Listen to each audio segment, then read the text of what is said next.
We were Zack and CJ's housemates for the past year. But more than that, we've become close friends with a little bit of quasi-parental love thrown in for good measure, I'd say.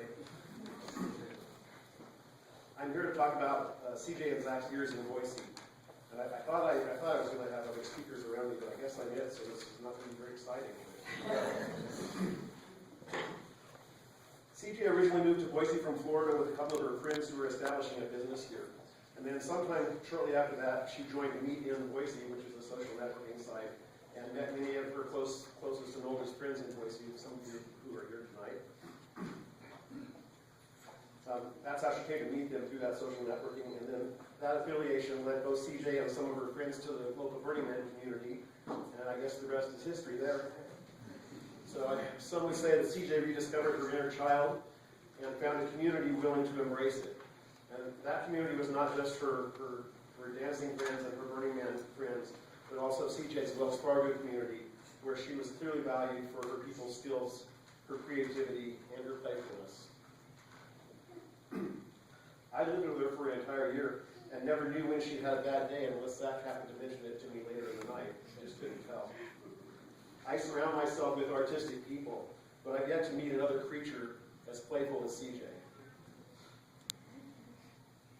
In fact, my unusual facial hair, in case you haven't looked at it, notice closely, this is a monkey-tailed beard. And CJ saw one of these beauties on the internet, and it was all she could talk about. And then I grew one, and then we both grew them again for this big party that we had a couple of weeks ago. So that's why I have this. It's fashionable. I know we're a little different. Okay, on to Zach. I wasn't quite sure where to start with Zach. Zach basically came to Boise to escape something of a downward spiral in his life in Chicago, following his father's death. Things were not going well for him there. His dad's family was from this area, so he came out here.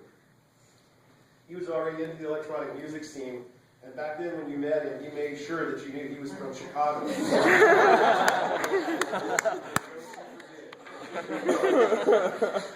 As a community, we were never impressed.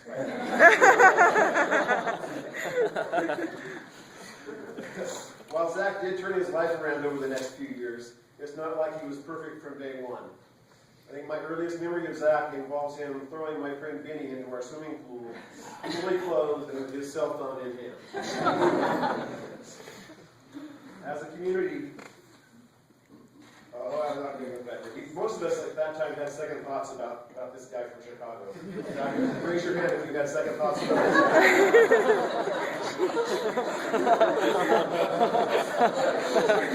But when he wasn't acting stupidly, you could somehow see there was a nice, interesting guy under there. So as a community, we kind of corrected his bad behavior, and together we had to correct some bullying behavior that was directed towards him once he had straightened up. I remember quite clearly the morning after Zack and CJ met, which was at the Burning Man decompression party, the first weekend of October 2010. I don't know what time of the morning it was, probably late, probably 10 or 11, and Zack came straggling back into camp as only he could, so he had seen it. This time with two semi-clad women in tow. Hey Robert, you're not going to believe this. That's how he started, and he was right. I would not have believed it. Needless to say, that was the beginning of a very beautiful thing that we all saw. And while it was electronic music that brought them together, it was really their mutual love of obscure indie rock that kept them together. Both CJ's and Zach's friends were regaled with stories about how nicely their CD collections worked together. It was only a month later when Zach texted me, just as soon as he was back in cell phone range near Winnemucca. That guy was never not on the telephone. He had his cell phone range. But you had to tell me about their plans to elope. They were almost there. And, both CJ's and Zach's friends had second thoughts about that too, but there was nothing we could do except support them. They were crazy kids, and, I actually didn't think it had a bad chance of success myself. To a person, both CJ's and Zach's friends who I've spoken with say that their relationship was good for both of them. They treated one another with love and respect, just as they treated their friends.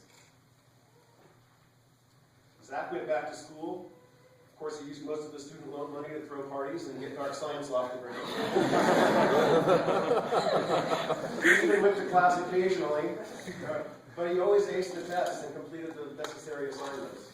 Just last weekend, he was telling me about how he was the annoying class clown when he did show up into class, and how he would make accounting jokes all throughout the class while he was also coming up with the answers in his head to the problem the professor was still doing the math on the chalkboard.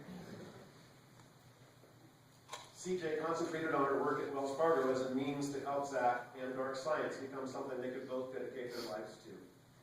They were dedicated to making it in the music / party / festival business, and many of us think they were really well on their way. It's hard for me to describe, for those of you who are not a part of it, the dance culture and the Burning Man culture that we come from. But our values and principles range from the peace, love, unity, and respect of the ravers from the 90s to the radical self-expression and radical inclusion of the Burning Man community. So on Sunday at 5 p.m., Zack and CJ's friends will be meeting in Julia Davis Park in Boise to celebrate their lives one more time, as only we can. We'll have plenty of time for open mic to tell stories. We'll have some music and some other special treats for everyone. So we invite you all to join with us if you'd like to see a little bit of their adopted culture. As I said earlier, I never met a more playful creature than CJ. With Zack, I never had a more affectionate friend. He always greeted me with a, "Hey buddy," usually followed by a big hug, and often with a, "I love you." If there's one thing I've learned from my dear friends, it's that I can never say I love you enough, and I love so many of you. Thank you very much. We love you too, man. Good job, Robert.